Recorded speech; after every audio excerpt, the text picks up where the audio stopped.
বাবা রূপরিক যখন আসছিল তখন আমার এই প্রেসার কুকারটা বের করছিল আমার হাজবেন্ড। হাঁসের মাংস রান্না করছিলাম যেদিন, এই দিন হাঁসের মাংসটা হচ্ছে যে রাইস কুকার মানে সিদ্ধ হইতেছিল না আর কি, পরে ও প্রেসার কুকারটা বের করছে।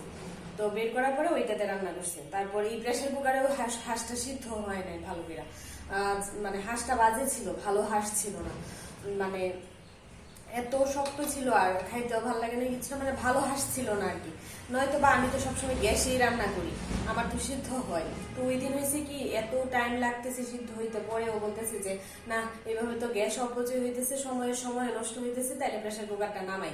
এর আগে কখনই আমরা আমাদের প্রেসার কুকারটা বের করি না, আমি তো একটু ভয় পাইয়ের জন্য বের করি না। পরে ওই আর কি প্রেসার কুকারে হাঁসটা রান্না করছিল, তাও সিদ্ধ হয়েছে না, প্রেসার কুকারও সিদ্ধ হয় না, বাজে হাঁস ছিল।